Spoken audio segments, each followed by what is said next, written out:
I'm okay, I think. Just give me a, When I fall off the chair, just pour it in my face. I see it sitting there for you, so. You should put some other stuff in it.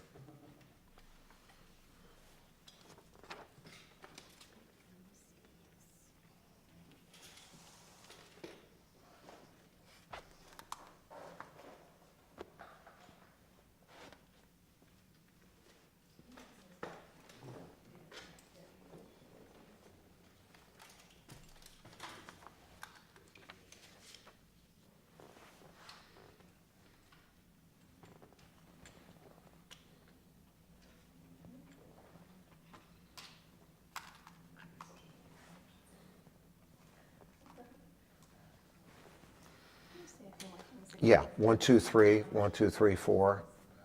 Do you know that there are 32,000, more than 32,000 students in the Durham public school system? And, okay, I'm good.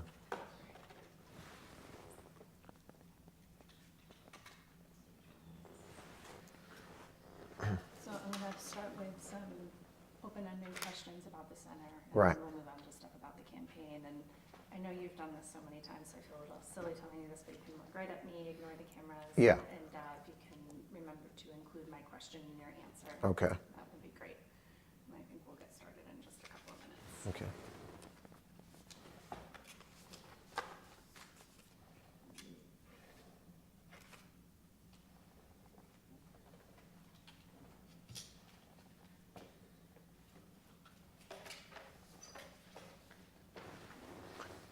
We've spent a lot of time at the center and we really love it. Yeah, they do an amazing job.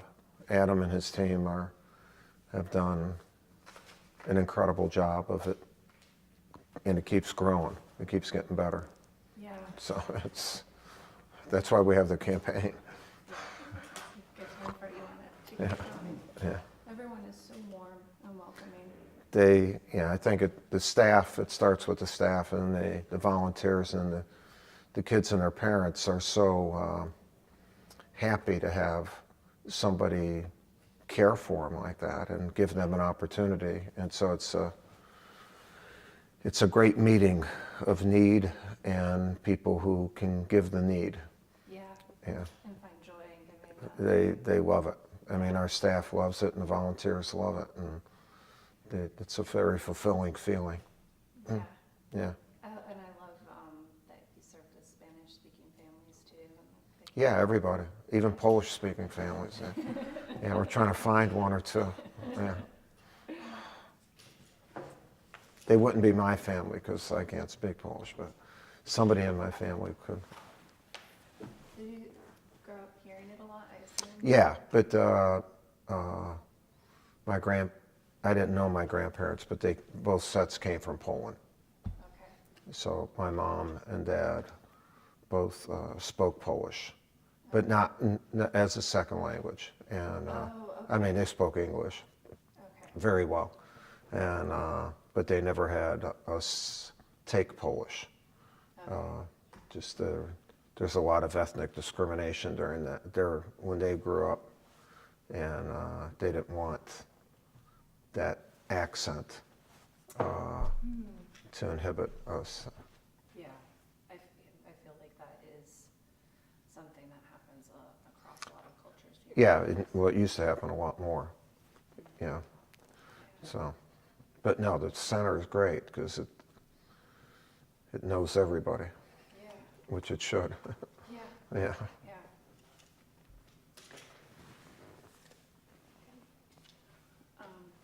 So I'd like to start off with Yeah. just asking you to tell me about the center in a few sentences. What is the Emily K. Center? Well, the Emily Krzyzewski Center is the best thing I've ever been involved in, and because it's named after my mother, and my mother was the very best person in my life, and she believed in education, and she pushed me forward to have a great education, and that's what the center's trying to do. I'm the first in my family to go to college, and about 85% of the kids that come in to the center are the first to go to college in their families. Can you dig a little bit deeper into that and just tell me more about your mom and your mom being the inspiration for the center and why you decided to start it? Well, we want all the kids to know that we all came from our mothers, and we all had backgrounds where someone believed in us. And they might see me at the level that I'm at right now, coaching and success and all that, and say, boy, I'll never get there. And what we want to show them is my mom believed in me and believed in education. And as a result, going through that process and having people that believe in you, your dreams can come true, because my dream was always to be a coach.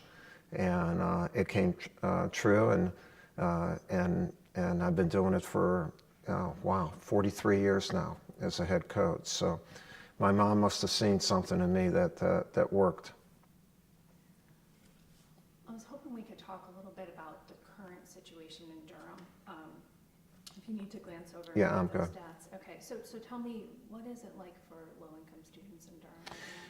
You know, Durham has over 32,000 youngsters in their public school system, and over 2/3 of them receive some type of free lunch or reduced price lunch, and only 1 in 5 kids from low-income families will actually go to college, and that's just not right. There are talents that do not know low or high socioeconomic backgrounds, and all talents should be given an opportunity to develop. And that's what the center is trying to do, is make sure that we don't miss out on the development of talent from all races, all religions, and all levels of economic background.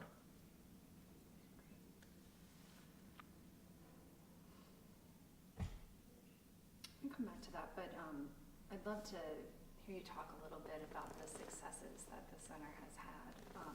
Specifically, I know that 100% of the students have been accepted. You know, the center should be a team, a sports team, because it would go down as the greatest team ever. It never loses. It's crazy, the stats for the center, and that 100% of the kids that go through our 4 core areas, they're accepted in college. Every youngster is accepted in college, and most of them receive either full or a lot of aid to help them. It's a stat that is actually staggering, and it shows what great work our staff has done in not only bringing them along with their education, but also helping them maneuver through that very intricate process that it takes to get into college and apply for aid. It's very, very, very difficult, and that's a thing that the center's doing a great job of. Is our goal eventually is to reach out to every high school student in Durham and be the hub for college entrance, and to help every youngster and his or her family navigate the process of application to a school, getting accepted, and trying to get aid from that school. That's great. And so building off of that, I'm curious to hear a little bit more about, like, how do you know that the center is doing its job? What do you look for to say, like, yes, we are doing what we set out to do? Well, I'm 100% sure that we're doing a great job, because in the few afternoons that I have an opportunity to pass by or take a quick look in the center, I see dozens of kids coming in with smiles on their faces, knowing that someone's going to help them in that center. And then you come for the May March, which is our graduation. And last year we had 30 youngsters graduate and receive over $11.5 million worth of aid. And to see the smiles and the fulfillment that you see, not only in the youngster, but in the families, you know you're doing something good, and you're helping great people. And now we have kids in college and graduating from college. So after 12 years, we're we're moving. We're moving in a great direction, and that direction is great for Durham. When we think about kids who are the first in their family to go to college, and how that changes the course for their own children, can you speak about that a little bit? Because I do see the center as helping kids right now get to college, but then also having this kind of lasting impact and lasting change. There's a ceiling that sometimes is perceived by families who have never had anyone go to college. It's a caste system or whatever it is that's for somebody else. And how do you break through that? How can my youngster be better than in life than I am? That's what my parents were all about. And they found the key that unlocks the door to that, and it's the education key. And my family, my mom and dad, and especially my mother, pushed me and my brother to schools that would challenge us, and they were able to do some private schooling with us, where a lot of people just can't get that, and as a result, their talents stay below what their talents should achieve. And what the center does, it opens up the door, and actually it opens up the whole world to these youngsters and their families. And in that regard, the family, the mom and dad, feel like they've won the national championship, like they've won the world championship. When they see their youngsters getting accepted into college and receiving aid, it's the greatest day of their life, and it's the biggest achievement that the mom and dad have, to see their own kid, be put in that situation. And so when we do the May March, I like to not only, I actually like to look at the families more than the graduates, because they're sitting up tall, their smiles, and you know what, they're tears of joy and pride, and it's a beautiful setting, and it's all a result of the incredible staff we have, and the many, many volunteers that we have at the Emily Krzyzewski Center. I was just thinking about the mom we interviewed. Without talking about the campaign just yet, Right. I would love to talk about how this is like a pivotal time for the center. I mean, you've decided that it is time to look towards the future and be sustainable and figure out a way to be around for a long time. I was hoping you could talk about that, obviously, I'm telling you what to say, but the center as your legacy, and, Right. and why this is so important for it to be around for a long time. My family and I have decided that all our main philanthropic goal is to fund the center and make sure that it's funded forever. And we believe in the center. We believe in Durham. And the center has gone beyond any expectations, the high expectations that I had for it. And so I feel the time is right now, because we have 100%, it's 100% successful. How can we do more? It's really incumbent on us to do more, or to touch more youngsters in our community. And we're going to need more space, more resources, and then I'm not going to be around here forever.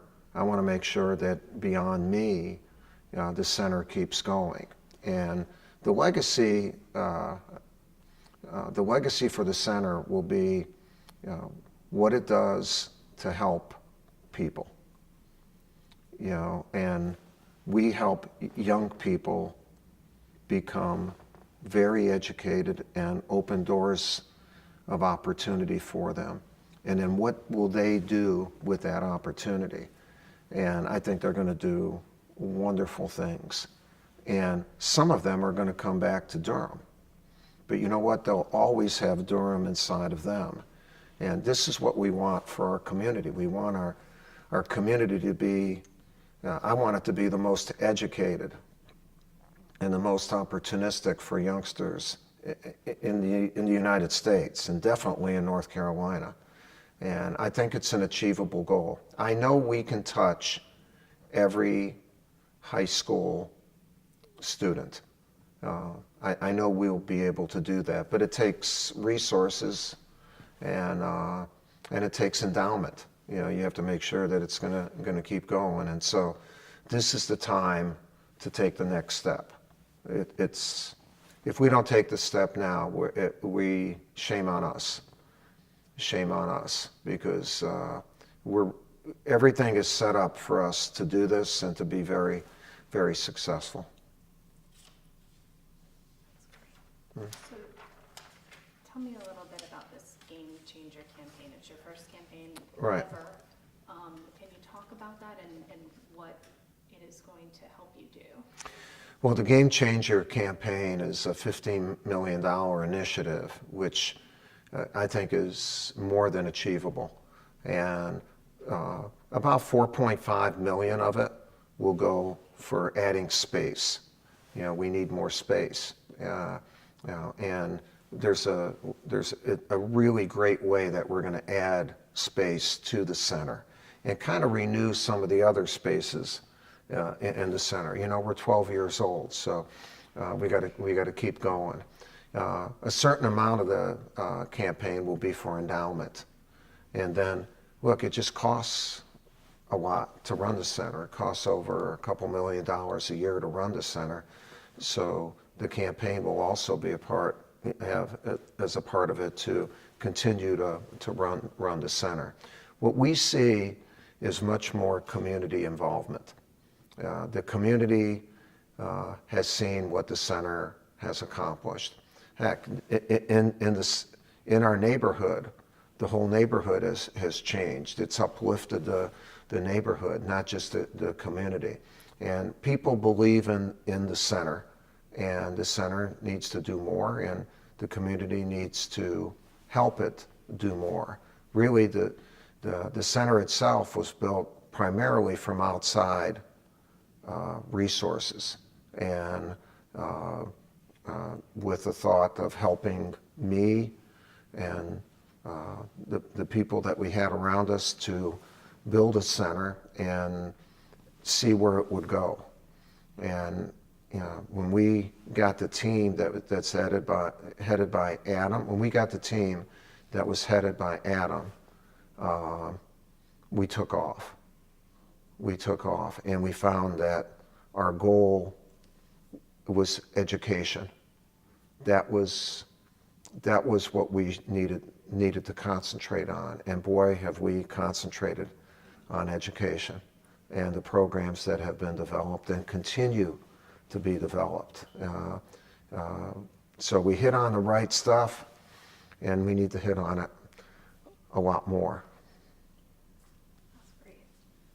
Coach, I was hoping I could get you to, in a kind of like a succinct sentence so that we have it, say Okay. what the fundraiser is raising money for. So the Game Changer campaign is supporting operations, enhancing our programs, and expanding the building. Right.